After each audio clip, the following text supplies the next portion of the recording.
อบมากข้าวครับ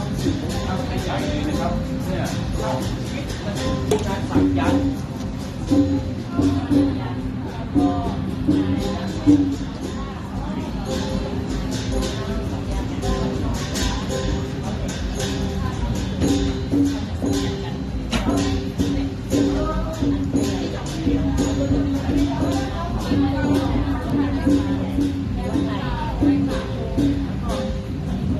เชียงตุง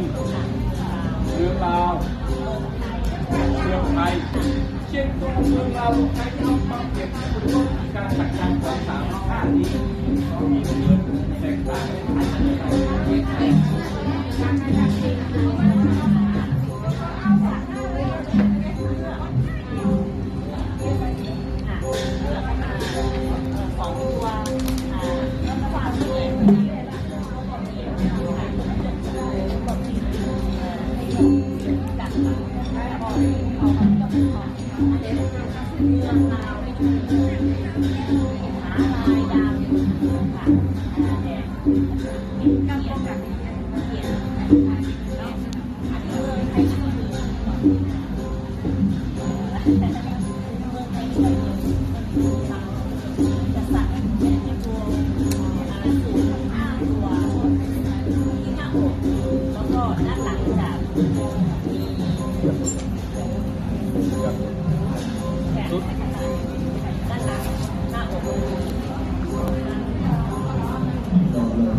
อันนี้ลายสีขาวอันนี้ลายเต็มตัวอย่างนี้อีกกระลับนั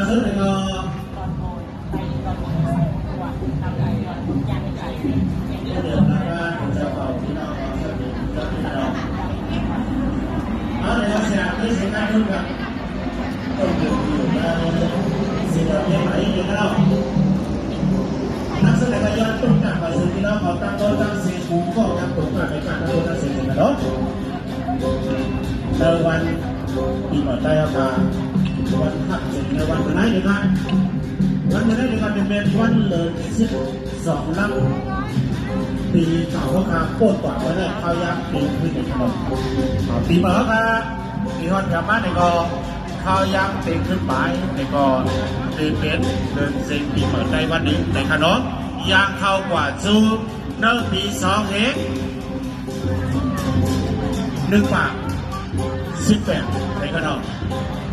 2118นะครับดีมากในขนมคนละแรกพี่น้องเขาคนละได้ละเอาละ